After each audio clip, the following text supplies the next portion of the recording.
दोस्तों, स्वागत है आपका Hyderabad the prime land bank portfolio में। जहां पे आप देखेंगे कि कैसे 3 से 4 लाख रुपए लगाकर आप 20 करोड़ से ज्यादा की लैंड बैंक पोर्टफोलियो में या प्रॉपर्टी में भागीदार बन सकते हैं। सुनने में बड़ा सरप्राइजिंग लगता है, अनबिलीवेबल लगता है, बट दिस इज ट्रू। और यहां मैं आपको बताना चाहता हूं कि this is a information presentation for you, and entire sale purchase is based on the selection basis. So ये आप प्रेजेंटेशन लर्निंग के पॉइंट ऑफ व्यू से देखते रहिए। लैंड ओनरशिप जो हर हर फैमिली का एक ड्रीम होता है कि कैसे हम लैंड ओन करें। क्यों क्यों लैंड ओन करें? क्योंकि लैंड का जो मामला है वो जनरेशनल वेल्थ की तरफ जाता है। लैंड आपके लिए जनरेशनल वेल्थ क्रिएट करती है, जनरेशनल वेल्थ क्रिएट करती है। लैंड ओन करना सिंबल है सिक्योरिटी का, प्रॉस्पेरिटी का और लेगेसी का। सदियों से जिस जिसके पास लैंड है उसके पास सेफ सिक्योर भविष्य है। क्यों लैंड लेना लोगों को पसंद है? वेरी वेरी सिंपल एग्जांपल और very very simple thing to understand. Land आपको फाइनेंशियल सिक्योरिटी देता है।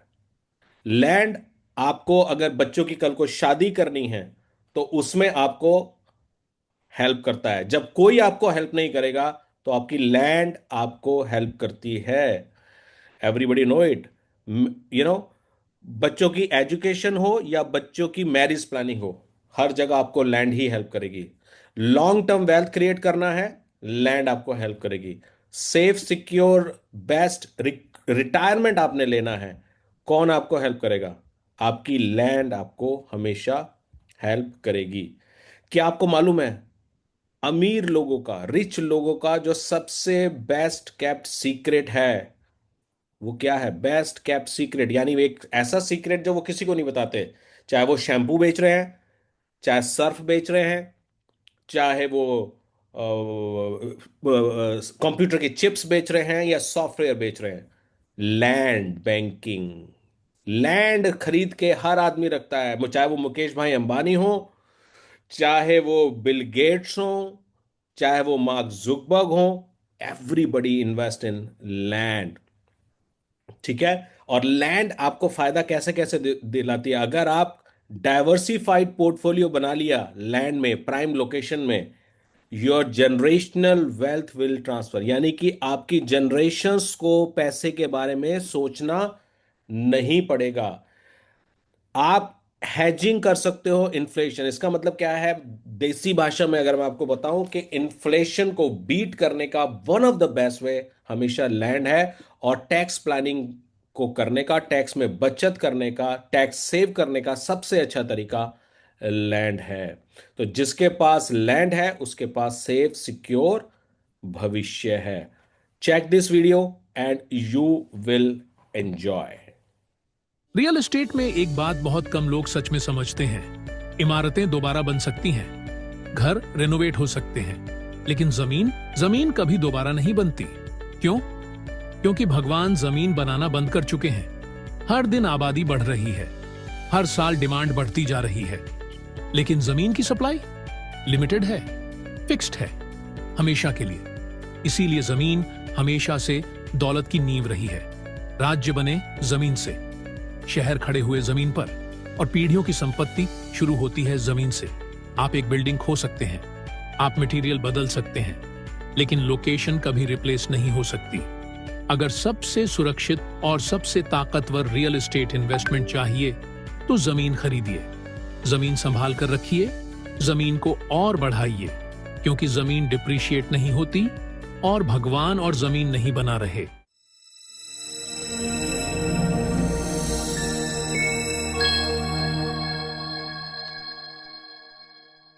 यहाँ पे मैं बताना चाहूंगा एक यूट्यूब चैनल रियलिटी स्टोरी, जहाँ रियल एस्टेट के और videos regarding land and real estate देख सकते हैं और अपनी नॉलेज को बिल्ड कर सकते हैं। Anyway, going to the next slide.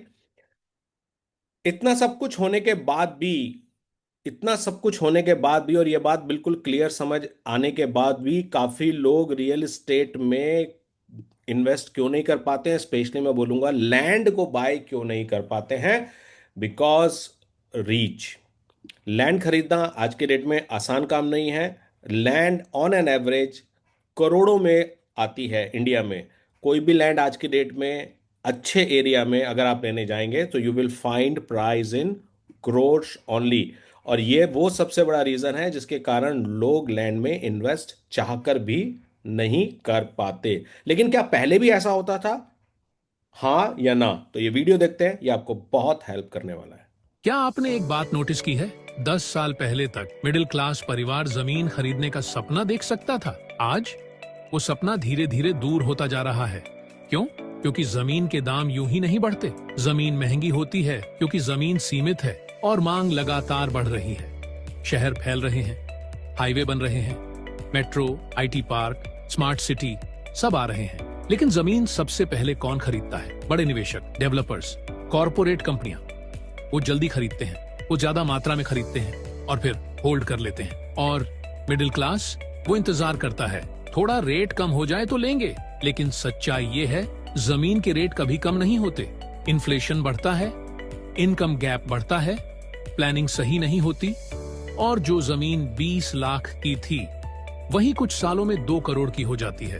कड़वी सच्चाई ये है, मिडिल क्लास जमीन से बाहर इसीलिए नहीं हो रहा क्योंकि जमीन महंगी है, बल्कि इसलिए क्योंकि एंट्री बहुत देर से हो रही है। अगर जमीन खरीदनी है तो सोच बदलनी होगी।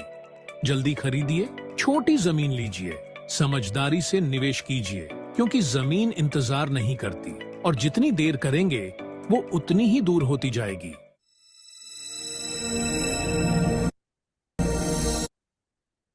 क्या आपने एक बात ऑलराइट, और नेक्स्ट स्लाइड में हम लोग बात करेंगे कि क्यों लोग फिक्स डिपॉजिट में, म्यूचुअल फंड्स में, बॉन्ड्स में या पोस्ट ऑफिस में इन्वेस्ट करते हैं। One of the biggest reason, क्योंकि ये सारी चीजें फ्रैक्शनल में अवेलेबल हैं। फ्रैक्शन के मतलब स्मॉल अफोर्डेबल यूनिट्स में अवेलेबल हैं। फिक्स डिपॉजिट जहां पे हमको जो रिटर्न्स आ रहे हैं वो 3 से 6% आ रहे हैं, म्यूचुअल फंड में 8 से 12 आ रहे हैं, बॉन्ड्स में 6 to 8% आ रहे हैं, एंड पोस्ट ऑफिस में एवरेज 6% आ रहे हैं, तब भी लोग वहां पे क्यों इन्वेस्टमेंट करते हैं? सिंपल, क्योंकि वहां पे स्मॉल अफोर्डेबल यूनिट्स यानी छोटे छोटे में लोग इन्वेस्ट कर सकते हैं। और जब भी हमारे पास छोटा पैसा होता है, रियल एस्टेट के दरवाजे बंद होते हैं और बाकी इन सब चीजों के दरवाजे खुले रहते हैं, तो इसलिए लोग यहां पर इन्वेस्ट कर देते हैं। तो क्या इन सभी समस्याओं का कोई सॉल्यूशन है? And the good news is yes, A revolutionary solution exist. And what is that? कि आज आप प्रीमियम लैंड में इन्वेस्ट कर सकते हो। यानी कि जैसा मैंने जर्नल भाषा में बोला, 20 करोड़, 40 करोड़, 60 करोड़ की प्रॉपर्टी में आप इन्वेस्टमेंट कर सकते हैं without traditional barrier. Without traditional barrier मतलब जहां पे आपको करोड़ों का इन्वेस्टमेंट करना पड़ेगा, उतना बड़ा इन्वेस्टमेंट करना पड़ेगा, तभी आप उसको ओन कर सकते हैं। And the solution says very simply, solution क्या बोल रहा है कि own premium land now starts with only what, 5 lakh और इवन लेस देन दैट। अब आप 5 लाख रुपए या उससे कम में भी शुरू कर सकते हैं। कैसे कर सकते हैं? एंड द फार्मूला इज को ओनरशिप, या मैं बोलूंगा फ्रैक्शनल ओनरशिप मॉडल। यहां पे कैसे काम किया जाता है, क्या होता है, आपको डिटेल में अभी धीरे धीरे पता चलेगा। लेकिन आपको यह पता होना बहुत जरूरी है कि यहां पे नॉन कंप्रोमाइज्ड लैंड ली जाती है। मतलब कोई भी लैंड उठा के उस पर काम नहीं शुरू किया जाता है। ये सब अप्रूव्ड लैंड होती है, अथॉरिटी अप्रूव्ड और रेरा अप्रूव्ड लैंड होती हैं, देन ओनली यहाँ पे काम होता है। और लॉन्ग टर्म आने वाले समय में 5 साल, 7 साल, 8 साल में 3 गुना पोटेंशियल होता है ग्रो करने का। यानी कि अगर आज आप अपने सपोज 5 लाख रुपए इन्वेस्ट करते हैं, तो आने वाले 5 से 7 साल, 8 साल में वो 15 लाख तक ग्रो कर सकता है, और may be much more than that, depends on situation. So introducing Hyderabad Prime Land Bank Investment, and uh, just a minute, right? Strategic co-ownership, fractional ownership, opportunity है यहाँ पे in the world of real estate. Now एक सवाल आता है छोटा सा, Y land, क्यों लैंड में ही इन्वेस्ट करें although we all know it very well, but I would love to repeat it. मैं इसको रिपीट करना चाहूंगा। जो रियल स्टेट जिसको बोलते हैं, रियल एस्टेट को रियल एस्टेट क्यों बोलते हैं? क्योंकि ये रियल एसेट है, ये भगवान की बनाई हुई एसेट है। देखिए कुछ एसेट्स ऐसी होती है जैसे गोल्ड हो गया, जमीन हो गई, ये भगवान ने बनाई है इन्वेस्टमेंट। आज की डेट में आप देखोगे बिटकॉइन है, स्टॉक है, म्यूचुअल फंड्स हैं। मैं किसी को गलत सही बोलने नहीं आया हूं, लेकिन ये मैन मेड एसेट है, ह्यूमन ने बनाई है, इंसान ने बनाई है। तो वो एसेट जो भगवान ने बनाई है उसका कोई मुकाबला नहीं हो सकता, और उसको बोलते हैं रियल एसेट, उसको शॉर्ट फॉर्म में बोल देते हैं रियल स्टेट। तो सबसे अच्छा सबसे बढ़िया इन्वेस्टमेंट वो है, और रियल एस्टेट में भी जो सबसे अच्छा इन्वेस्टमेंट होता है वो क्या होता है? लैंड। क्योंकि रियल एस्टेट की शुरुआत कहां से होती है? लैंड से। तो सबसे पहले अच्छी जो सबसे अच्छी इन्वेस्टमेंट होती है वो लैंड होती है। लैंड के बाद कहानी आती है विलास की या घर की, उस लैंड पे आप घर बनाओगे या विला बनाओगे। फिर उस पर कहानी आती है अपार्टमेंट की, फिर कमर्शियल की या इंडस्ट्रियल की। तो इस तरह से आगे कहानी बढ़ती है। थोड़ा सा और समझ लेते हैं डीप में। जो लैंड भी होती है वो कई तरह की लैंड होती है। जैसे सबसे इंपॉर्टेंट जो लैंड है वो है फार्म लैंड। ये वह पहली वाली लैंड, फार्म लैंड, जो आपने सुना होगी, खेती की जमीन। दूसरी तरह की लैंड होती है रेजिडेंशियल लैंड, जो अथॉरिटी अप्रूव्ड हो गई, रेरा अप्रूव्ड हो गई, और ये रेजिडेंस के लिए होती है। फिर तीसरी आती है कमर्शियल लैंड, जहाँ पे कमर्शियल एक्टिविटी होती है, बिजनेस डिस्ट्रिक्ट, रिटेल जोन्स बनते हैं। इंडस्ट्रियल लैंड, जहाँ पे बड़ी बड़ी फैक्ट्रियाँ लगती हैं।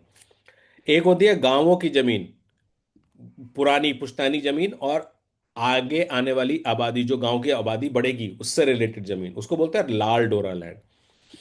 और फिर और अदर लैंड आप देखोगे, खादर की लैंड, नदी के पास वाली land, rock land, mountain terrace and all that, बहुत सारी चीजें होती हैं। ये तरह तरह के प्रकार होते हैं लैंड के, ये आपको थोड़ा सा जानना जरूरी है। नाउ इसमें जो सबसे बढ़िया सबसे आगे बढ़ने वाली जो लैंड होती है वो होती है रेरा अप्रूव्ड लैंड और गवर्नमेंट रेगुलेटेड लैंड। मतलब मैं इसमें बहुत जनरल भाषा में बोलूँ तो, अगर मैं लैंड को बोल रहा हूँ मिल्क या दूध, तो government authority approved RERA approved land is like a ghee. So जो घी में और दूध में, रॉ मिल्क में फर्क है, वही RERA approved government regulated land में वर्सेस रॉ लैंड में फर्क है। तो ये सबसे इंपॉर्टेंट लैंड होती है, जो सबसे हाई वैल्यू की लैंड होती है। उसके बाद नंबर आता है कमर्शियल का, इंडस्ट्रियल का, एंड और अदर लैंड्स का।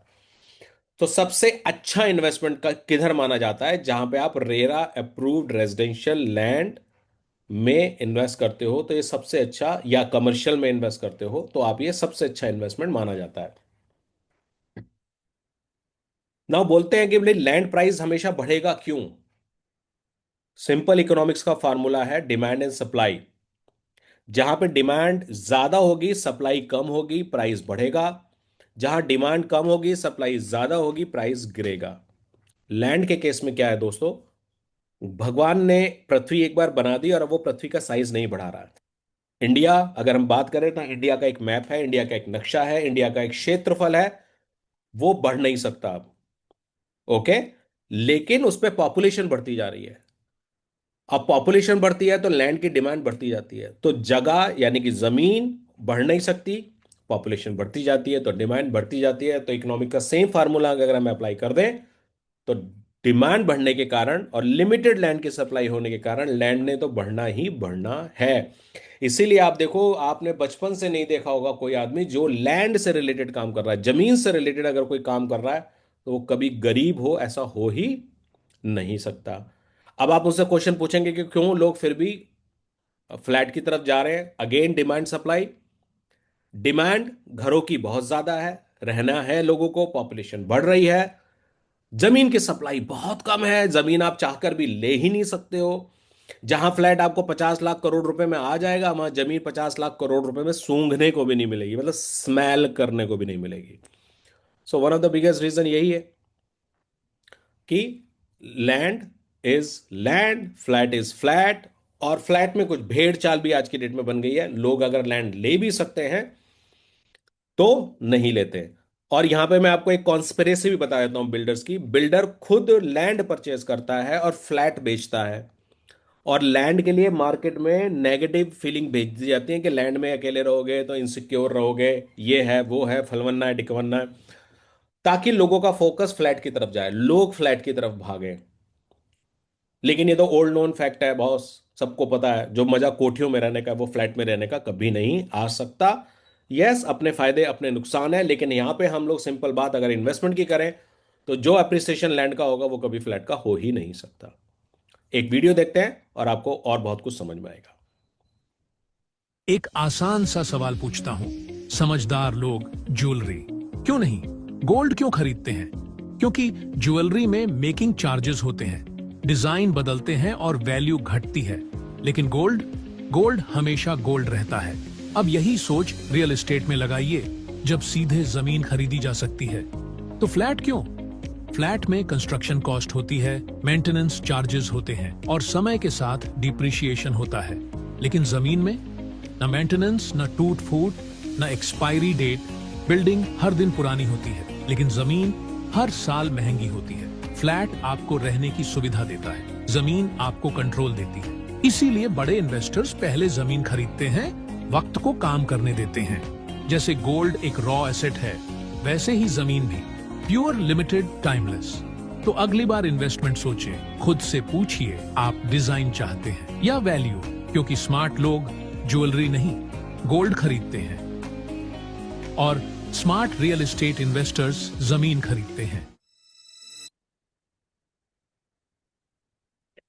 ऑलराइट, सो मेरे ख्याल से आपको समझ में आ गया होगा कि जैसे सुनार लोग, गोल्ड स्मिथ गोल्ड परचेज करता है, ज्वेलरी बेचता है, तो अगर आपको गोल्ड में इन्वेस्ट करना है तो never by the jewellery. In the same fashion जो बिल्डर्स होते हैं वो जमीन खरीदते हैं, फ्लैट्स बेचते हैं। तो अगर आपको रियल इन्वेस्टर बनना है तो आपको जमीन खरीदनी चाहिए, ना कि फ्लैट्स। अच्छा, अब हम लोगों ने ऑल इंडिया स्टडी किया, ईस्ट वेस्ट नॉर्थ साउथ, और पाया कि किस जगह पे लैंड की सबसे ज्यादा ग्रोथ हो रही है। तो दिल्ली एनसीआर में अगर हमने देखा, सो 12.5% एवरेज ग्रोथ होती है दिल्ली एनसीआर में। महाराष्ट्र में होती है 12.5, कैलकाटा में 9%, और हैदराबाद में because of some specific reason हम लोगों ने देखा कि जो लैंड ग्रोथ हो रही है वो सबसे ज्यादा हो रही है, बिकॉज आने वाले समय में कुछ पॉलिटिकल चेंजेस भी वहां होने वाले हैं। और ऑलरेडी हैदराबाद इंडिया की नंबर 1 आईटी सिटी बन चुका है आफ्टर क्रॉसिंग बेंगलुरु। गूगल का हेडक्वार्टर गूगल का हेडक्वार्टर अमेरिका के बाद कहाँ पे खुल रहा है? इनफैक्ट मेरे ख्याल से 20% कंस्ट्रक्शन भी कंप्लीट हो गया है, and that is in Hyderabad. So this is very specific reason this project is coming in Hyderabad. अच्छा, ये स्लाइड भी बहुत इंपॉर्टेंट है आप सब लोगों के लिए समझने के लिए, क्योंकि अगर मैं आपको ये बोलूं कि 2035 के बाद लैंड परचेज करना स्पेशली मिडिल क्लास लोगों के लिए सपना हो जाएगा, और वो अपनी आने वाली जनरेशन से और आने वाले घर के बच्चों से बोला करेगा कि पहले जमाने में लोग लैंड भी परचेज करा करते थे, आम आदमी। तो ये इस बात पे ज्यादा आश्चर्य मत कीजिएगा, क्योंकि आज के डेट में मेट्रोज में, बड़े सिटीज में, क्लास ए सिटीज में अगर आप देखेंगे तो average land price is 1 lakh rupees plus, 1 lakh rupees square yard plus, at least 50,000। सो अगर 200 गज 200 स्क्वायर यार्ड का भी अगर आप लैंड ले रहे हैं, it is approximately 1 crore plus. और and if it is 1 lakh rupees square yard, तो ये है कितना, 2 करोड़ प्लस। तो ये हर एक आदमी के हाथ से ऑलरेडी निकल चुका है। लेकिन बहुत सारी जगह हैं जहां पे आज भी 20, 30, 40 हजार रुपए में अगर अवेलेबल है मामला, तो इस डेकेड के बाद, मतलब 2035, जो 10 साल 9 साल हैं उसके तक, ये प्राइस जो है, ये सब प्राइस लाख 2 लाख रुपए, 1 लाख 2 लाख रुपीज क्रॉस कर जाएंगे। आई मीन टू से इन 2035 you will not find any good land. I am talking about, और मैं बात जो कर रहा हूं दोस्तों, अच्छी लैंड, प्राइम लैंड के बारे में बात कर रहा हूं, कोई भी कहीं भी कुछ भी गड़बड़ लैंड उसकी बात नहीं कर रहा हूं मैं। ये सारी लैंड के प्राइस लाख 2 लाख रुपए पर स्क्वायर यार्ड से ज्यादा हो जाएंगे, यानी कि करोड़ों में ये कीमत पहुंच जाएंगी। So it will be out of the middle class. So ये जो साल है, ये आप में से जितने लोगों का directly indirectly investment real estate में, लैंड में नहीं है, सो ये आखिरी डेकेड है जब आपको रियल एस्टेट में या जमीनों में घुस जाना है, otherwise you will not be able to buy. अच्छा, आप समझ रहे हैं फ्रैक्शनल लैंड बैंकिंग क्या होती है, कैसे काम करती है? तो इसके 3 स्टेप में हम बात करेंगे। को ओनरशिप या फ्रैक्शनल ओनरशिप क्या होती है, लैंड बैंकिंग पोर्टफोलियो क्या होता है, और इन्वेस्टमेंट प्रोसेस में क्या है। तो हम स्टेप बाय स्टेप इसकी बात करेंगे। सबसे पहले बात करेंगे व्हाट इज फ्रैक्शनल ओनरशिप और ये कैसे काम करती है। सो व्हाट इज को ओनरशिप या फ्रैक्शनल ओनरशिप? तो ये एक रेवोल्यूशनरी इन्वेस्टमेंट मॉडल होता है जहां पे आप अकेले इन्वेस्ट नहीं करके मल्टीपल इन्वेस्टर्स के साथ एक बड़े इन्वेस्टमेंट में घुस जाते हो। जैसे मैंने आपको बोला कि मे बी 3 लाख रुपए 4 लाख रुपए लगा के आप 20 करोड़ 40 करोड़ की प्रॉपर्टी में भागीदार बन सकते हो। इसके लिए एक ऑफिशियल कंपनी होती है जिसमें को एक हम एसपीवी बोलते हैं, स्पेशल पर्पस व्हीकल। इस कंपनी के नाम प्रॉपर्टी परचेज की जाती है और इन्वेस्टर्स इसमें को ओन करते हैं फ्रैक्शनल स्टेक अपना, और फुल प्रॉपर्टी की ग्रोथ को एंजॉय करते हैं। उन्हें फुल प्रॉपर्टी की कॉस्ट को बियर नहीं करना पड़ता है, but they enjoy the growth of the full property, I mean the appreciation of the property. और ये एप्रिसिएशन उसी प्रोपोर्शन में होता है जितनी प्रॉपर्टी ग्रो करेगी। फॉर एग्जाम्पल 20 करोड़ की प्रॉपर्टी एक टाइम में सपोज 6 7 साल 8 साल में 5 टाइम हो गई। सपोज फॉर एग्जाम्पल 20 करोड़ का प्रॉपर्टी कितने का हो गया, 100 करोड़ का, 5 टाइम। सो किसी ने अगर उसमें 10 लाख रुपए इन्वेस्ट किया है तो उसका प्रोपोर्शनेटली कितना ग्रो हो जाएगा, approximately 50 lakh rupees. This is how it works.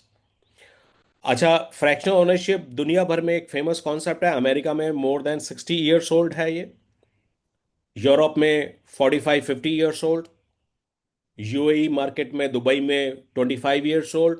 Thank God India में भी अब ये आ गया है। दूसरा इसके बारे में जानने वाला सबसे इंपॉर्टेंट पॉइंट ये है कि ये कोई बिल्डर लॉन्च कॉन्सेप्ट नहीं है। इसका मतलब क्या है, ये कोई बिल्डर ने कॉन्सेप्ट नहीं बनाया है, ये गवर्नमेंट ने लॉन्च किया है। जैसे म्यूचुअल फंड अगर कभी इंडिया में आए तो वो गवर्नमेंट ने लॉन्च किया, गोल्ड ईटीएफ आया तो गवर्नमेंट ने परमिट किया। तो इस तरह से इंडियन गवर्नमेंट ने को ओनरशिप या फ्रैक्शनल ओनरशिप को परमिट किया है। So this is that one. So this is very very important to understand. आप कुछ वीडियो देखते हैं ताकि आपको चीजें बहुत क्लियरली समझ में आए।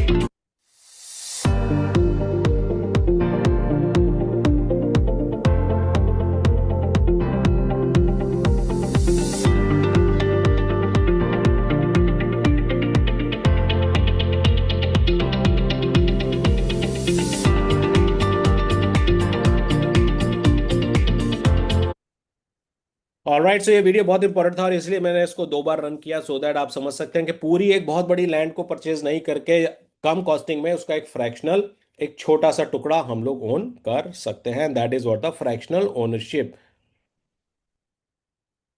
मैं आपको एक बहुत जरूरी बात बताना चाहता हूँ। ये मौका हमारे माता पिता के समय में था ही नहीं, और हो सकता है भविष्य में भी हमेशा न रहे।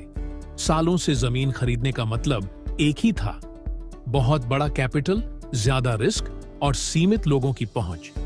जमीन सिर्फ अमीरों की चीज मानी जाती थी, लेकिन आज ये नियम बदल चुका है। आज का नाम है फ्रैक्शनल लैंड ओनरशिप, एक ऐसा कॉन्सेप्ट जो चुपचाप रियल एस्टेट इन्वेस्टमेंट की दुनिया बदल रहा है। तो ये होता क्या है? पूरा प्लॉट अकेले खरीदने के बजाय कई इन्वेस्टर्स मिलकर एक हाई पोटेंशियल जमीन के कानूनी और पारदर्शी हिस्सेदार बनते हैं। जमीन वही, अप्रिशिएशन वही, लेकिन कॉस्ट सिर्फ एक फ्रैक्शन। यही इसकी ताकत है, क्योंकि जमीन हमेशा सबसे मजबूत एसेट रही है। लिमिटेड सप्लाई, लगातार बढ़ती डिमांड और कोई डिप्रिशिएशन नहीं। प्रॉब्लम सिर्फ एंट्री की थी। फ्रैक्शनल ओनरशिप उसी प्रॉब्लम का सॉल्यूशन है। अब प्रीमियम लोकेशन में इन्वेस्ट करने के लिए करोड़ों की जरूरत नहीं, सालों इंतजार करने की जरूरत नहीं और लोकेशन से कॉम्प्रोमाइज करने की जरूरत नहीं। अब आप स्मार्ट तरीके से इन्वेस्ट कर सकते हैं, मल्टीपल लैंड एसेट्स में डाइवर्सिफाई कर सकते हैं और टाइम को अपने लिए काम करने दे सकते हैं। इस मॉडल के फायदे हैं: कम एंट्री कॉस्ट, बेहतर diversification, professional management, clear exit planning और सबसे बड़ी बात, ये नई पीढ़ी के इन्वेस्टर्स को जमीन का मालिक बनने का मौका देता है।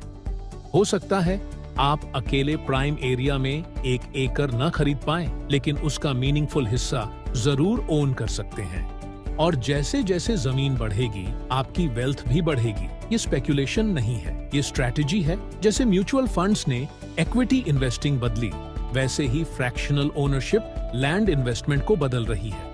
ये अर्ली है, ये रेयर है और ये बेहद पावरफुल है।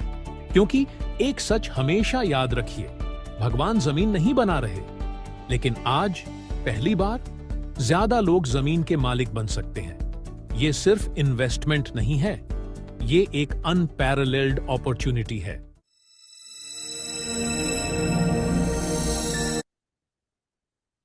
Let's go for one more video. सिर्फ 3 से 4 लाख रुपए में जमीन खरीदिए। हाँ, आपने सही सुना। ना कोई स्कैम, ना कोई लॉटरी, ना कोई शॉर्टकट।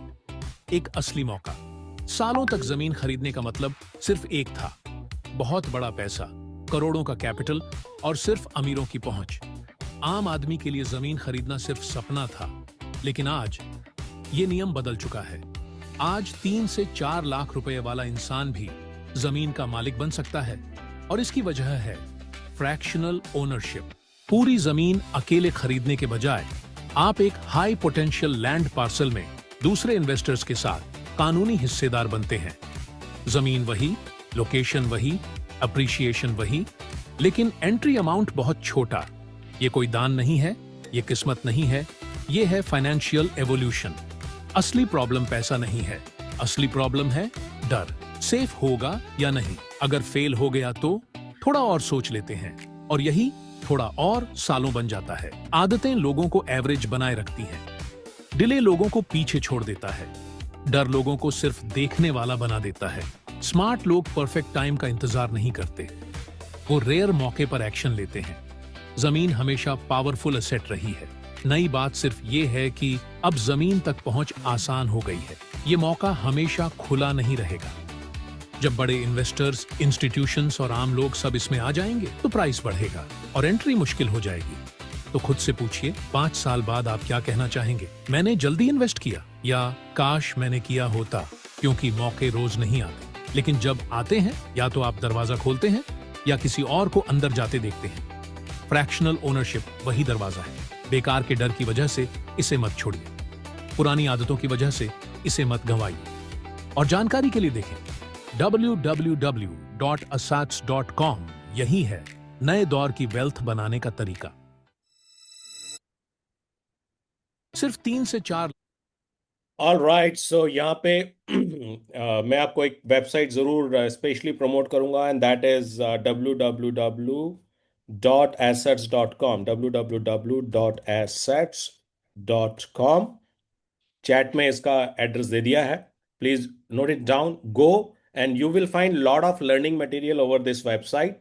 और अगर आप इन फ्यूचर कभी कुछ इन्वेस्ट भी करना चाहेंगे, तो आपको गाइडेंस भी मिलेगी।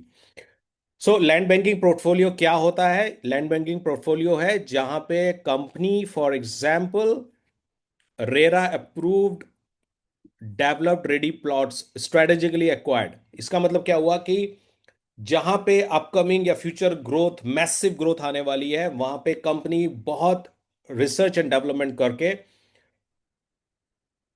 प्राइम प्रोजेक्ट्स में प्राइम लैंड्स, कमर्शियल, रेजिडेंशियल, दोनों तरह की लैंड्स को एक्वायर करती है। स्ट्रेटेजिक एक्विजिशन होता है। स्ट्रेटेजिक एक्विजिशन क्या मतलब होता है? जहां पे अंडर वैल्यूड प्लॉट्स को आइडेंटिफाई किया जाता है और उनको परचेज किया जाता है। Purpose is maximum output. RERA compliance must है, रेरा अप्रूव्ड लैंड होती है, तभी प्रोजेक्ट्स को हाथ लगाया जाता है। पोर्टफोलियो होल्डिंग की जाती है। पोर्टफोलियो होल्डिंग का मतलब क्या है कि किसी एक जगह पे ही 100% लैंड नहीं परचेज की जाती, बल्कि अलग अलग स्पॉट्स पे, जैसे आप बराबर में मैप में देख रहे हैं, अलग अलग स्पॉट्स पे इंपॉर्टेंट लैंड्स को परचेज किया जाता है। क्योंकि हर लैंड में हर कॉर्नर उसका इंपॉर्टेंट नहीं होता है, लेकिन हर लैंड में कोई कॉर्नर इंपॉर्टेंट जरूर होता है। तो वही कॉर्नर एक्वायर करके कंपनी आगे बढ़ती चली जाती है और वैल्यू रियलाइजेशन करती है। वैल्यू रियलाइजेशन का मतलब क्या है? कंपनी उसको लॉन्ग टर्म के लिए मेंटेन करती है और फ्यूचर में देखती है कि उसका क्या बेस्ट यूज किया जा सकता है। बेस्ट यूज का मतलब हो गया कि वहां पे प्लॉट को प्लॉट की तरह ही बेच देना है या प्लॉट को कंस्ट्रक्ट करके आगे बेच देना है। अब आप इन्वेस्ट कैसे कर सकते हो यहां पे? फॉर एग्जाम्पल, अगर आपका इंटरेस्ट है तो आप उनके फिल्ट्रेशन प्रोसेस में आ सकते हैं, कंपनी की 1-to-1 प्रेजेंटेशन ले सकते हैं। और अगर आपको कुछ समझ में आता है तो आपका अगर वहाँ पे पार्टिसिपेशन करने का मौका मिलता है, क्योंकि यहाँ पे पार्टिसिपेशन लिमिटेड होता है, अगर वो आपको अप्रूवल मिलता है तो आप आगे बढ़ सकते हैं। जैसे आपने देखा होगा, अथॉरिटी के प्लॉट हैं, 1,000 प्लॉट निकले, भरने वाले 1 लाख हैं, तो लॉटरी सिस्टम होता है। इन द सेम फैशन यहाँ पे अप्लाई करने वाले बहुत लोग होते हैं, लेकिन जिनको अप्रूवल मिलता है उन्हीं लोगों को आगे आने का मौका मिलता है। बट सपोज आप करना चाहते हो और आपको अप्रूवल भी मिल गया, so how you can go at, you can co-own, sorry, you can co-own, sorry for that disturbance, you can co-own around 10 square yard land with less than 3 lakh rupees, with less than 3 lakh rupees। Okay, exact क्या price है, क्या होगा, वो तो अगर आपको presentation होगी approval के बाद तभी बताया जाएगा। देन 5 से 10 साल लॉन्ग टर्म के लिए आप उसको अपने पास अप्रिशिएट होने के लिए रख सकते हैं, और चाहेंगे तो बीच में वैल्यू कंपाउंड होने के बाद उसको बेच भी सकते हैं। But idea is to keep the land and enjoy long term capital gain which is up to 3x, maybe 4x, maybe 2x, depends on the situation, but very very high returns, जिसका कोई comparison market में in general हो ही नहीं सकता। अब आप जानना चाहेंगे कि ये इन्वेस्टमेंट्स फॉर एग्जांपल हो कहाँ रहे हैं, तो there are 2 places, Bharat Future City and NIMS, national investment and manufacturing zones. ये 2 जगहों पे हमारा इन्वेस्टमेंट हो रहा है, कंपनी का इन्वेस्टमेंट हो रहा है, सर्च ग्रुप का इन्वेस्टमेंट्स हो रहे हैं। और ये क्या हो रहा है कि हैदराबाद में in a places like Bharat Future City, mini Singapore is coming in 30,000 square yard, 30,000 acres। क्या है, कैसे है, उसके डिटेल वीडियोस में भी आपको दिखाने वाला हूं। So let's enjoy the video. Bharat में शहरों के एक नए युग का उदय हो रहा है। हैदराबाद के पास एक ऐतिहासिक विकास आकार ले रहा है। 30,000 एकड़ में फैला एक नेट जीरो मेगा प्रोजेक्ट, जिसे इस तरह डिजाइन किया गया है कि यह शहरों के निर्माण, जीवन और स्थिरता की परिभाषा बदल देगा। यह अतीत का विस्तार नहीं है, यह हैदराबाद 4.0 है। अगली पीढ़ी के लिए तैयार एक वैश्विक शहर। सिंगापुर के शीर्ष शहरी सलाहकारों, अर्बन कंसल्टेंट्स द्वारा मास्टर प्लान किया गया यह शहर टेक्नोलॉजी, सस्टेनेबिलिटी और वर्ल्ड क्लास इंफ्रास्ट्रक्चर का एक अनूठा संगम है। इस शहर को विचारपूर्वक 2 शक्तिशाली क्षेत्रों में विभाजित किया गया है। 15,000 एकड़ में कोर सिटी, जहां advance technology district, health care, शिक्षा, खेल और आवासीय क्षेत्र होंगे। शेष 15,000 एकड़ में शहरी वन और इको टूरिज्म, जो एक प्राकृतिक कार्बन सिंक बनाएंगे और एक स्वस्थ शहरी भविष्य सुनिश्चित करेंगे। इसके केंद्र में स्थित है मुचेरला की AI सिटी। अत्याधुनिक IT tower, hyperscale data centre, research centre और स्टार्टअप इंक्यूबेटर्स मिलकर हैदराबाद को भारत के प्रमुख AI और टेक्नोलॉजी हब के रूप में स्थापित करेंगे। कनेक्टिविटी ही किसी भी वैश्विक शहर की सफलता तय करती है। भारत फ्यूचर सिटी सीधे शमशाबाद इंटरनेशनल एयरपोर्ट से नेक्स्ट जनरेशन मेट्रो कॉरिडोर के जरिए जुड़ी है, जिससे मिनटों में आवाजाही संभव होगी। एक विश्व स्तरीय हेल्थ सिटी इस प्रोजेक्ट का आधार है। यहां सुपर स्पेशियलिटी अस्पताल, उन्नत डायग्नोस्टिक सेंटर और रिसर्च इंस्टीट्यूट मिलकर राष्ट्रीय और अंतर्राष्ट्रीय मरीजों की सेवा करेंगे। 3,000 एकड़ में फैली स्पोर्ट्स सिटी को ओलंपिक मानकों के अनुसार डिजाइन किया गया है। अंतर्राष्ट्रीय स्टेडियम, एक्वेटिक सेंटर और एलीट ट्रेनिंग अकादमियां वैश्विक खेल उत्कृष्टता के लिए एक मंच प्रदान करेंगी। अंतर्राष्ट्रीय विश्वविद्यालय और शोध संस्थान मिलकर एक व्यापक शैक्षिक इकोसिस्टम बनाते हैं। इनोवेशन और स्किल डेवलपमेंट पर केंद्रित यह हब ग्लोबल इकोनॉमी के लिए भविष्य की वर्कफोर्स तैयार करेगा। हर तत्व को दक्षता और स्थिरता के लिए इंजीनियर किया गया है। ग्रिड आधारित सड़क नेटवर्क, व्यापक मेट्रो सिस्टम और अंडरग्राउंड यूटिलिटीज शहर को साफ और आधुनिक लुक देते हैं। यह शहर 100% नवीकरणीय ऊर्जा, शून्य अपशिष्ट, जीरो वेस्ट प्रणाली और जल प्रबंधन पर काम करेगा। भारत फ्यूचर सिटी को अभूतपूर्व भरोसे का समर्थन प्राप्त है।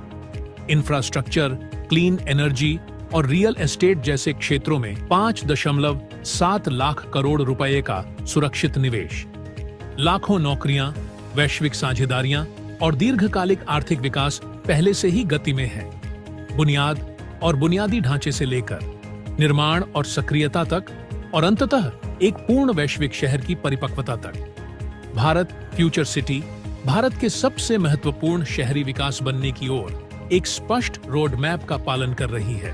भारत फ्यूचर सिटी सिर्फ एक प्रोजेक्ट नहीं है, यह शहरी उत्कृष्टता का एक ब्लूप्रिंट है।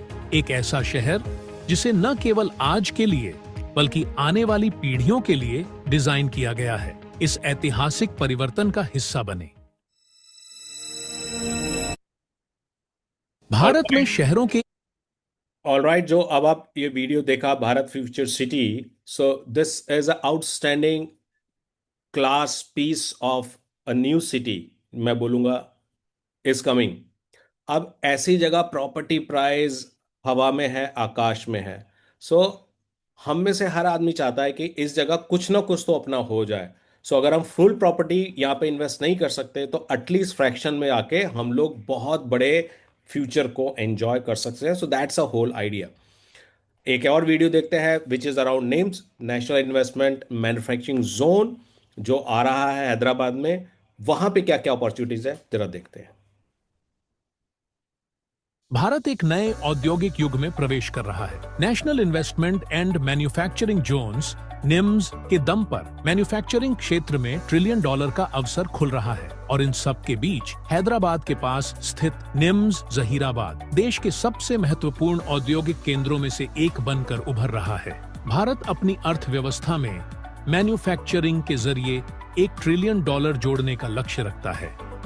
इसके लिए 13 निम्स की योजना बनाई गई थी, लेकिन जहीराबाद निम्स जमीनी स्तर पर आकार लेने वाले शुरुआती क्षेत्रों में से एक है। यहीं पर सरकार का विजन हकीकत में बदल रहा है। सफलता की पहली शर्त है सही स्थान, और निम्स जहीराबाद ठीक उसी जगह पर है। हैदराबाद से महज 80 किलोमीटर दूर यह सीधे NH-65 पुणे हैदराबाद कॉरिडोर और हैदराबाद मुंबई इंडस्ट्रियल कॉरिडोर से जुड़ा है। रेल कनेक्टिविटी RGIA और बीदर एयरपोर्ट से नजदीकी इसे एक बेहतरीन मल्टी मॉडल लॉजिस्टिक्स लाभ देती है। जहीराबाद में बदलाव की लहर तेजी से चल रही है। सरकार द्वारा समर्थित बुनियादी ढांचा, चाहे वह सड़कें हों, रेलवे अपग्रेड, बिजली, पानी या लॉजिस्टिक्स, निम्स को सिर्फ एक औद्योगिक एस्टेट नहीं बल्कि भविष्य के लिए तैयार एक इंडस्ट्रियल इकोसिस्टम बना रहा है। अगले 2 दशकों में निम्स जहीराबाद में 1.8 से 2.6 लाख नौकरियां पैदा होने का अनुमान है, जिससे यह इस क्षेत्र के सबसे बड़े रोजगार इंजनों में से एक बन जाएगा। इस स्तर पर औद्योगिक विकास न केवल फैक्ट्रियों की बल्कि आवास, सेवाओं, रिटेल और बेहतर इंफ्रास्ट्रक्चर की मांग भी पैदा करता है। इतिहास गवाह है, औद्योगिक क्षेत्र अपनी सीमाओं से कहीं आगे तक संपत्ति का निर्माण करते हैं। विकास तेज होते ही प्रमुख मैन्युफैक्चरिंग हब के आसपास जमीन की कीमतें और रेंट कई गुना बढ़ जाते हैं। निम्स जहीराबाद अब इसी हाई ग्रोथ फेज में प्रवेश कर रहा है। यही समय है निवेश के लिए सही स्थिति बनाने का। गुजरात से लेकर महाराष्ट्र और हरियाणा तक भारत के सबसे सफल SEZ एक स्पष्ट पैटर्न दिखाते हैं। इंफ्रास्ट्रक्चर और सरकारी समर्थन का मतलब है नौकरियां, निर्यात और लंबी अवधि में पूंजी की भारी बढ़ोतरी। निम्स जहीराबाद भी इसी ब्लूप्रिंट पर चल रहा है और इसे हैदराबाद के टैलेंट और इनोवेशन का अतिरिक्त लाभ भी प्राप्त है। एक टिकाऊ और समग्र औद्योगिक क्षेत्र के रूप में डिजाइन किया गया निम्स 24x7 बिजली और पानी, नवीकरणीय ऊर्जा, कचरा प्रबंधन, स्वास्थ्य सेवा और शिक्षा जैसी सुविधाएं प्रदान करता है। यह केवल अल्पकालिक विकास नहीं बल्कि लंबी अवधि का आर्थिक बुनियादी ढांचा है। औद्योगिक क्रांतियां हमेशा उन्हें पुरस्कृत करती हैं, जो समय रहते कदम उठाते हैं। निम्स जहीराबाद सिर्फ एक औद्योगिक क्षेत्र नहीं है, यह कई दशकों तक चलने वाला निवेश गलियारा है। ऐसे अवसर बार बार नहीं आते। निम्स जहीराबाद के साथ औद्योगिक और निवेश विकास के अगले अध्याय का हिस्सा बने।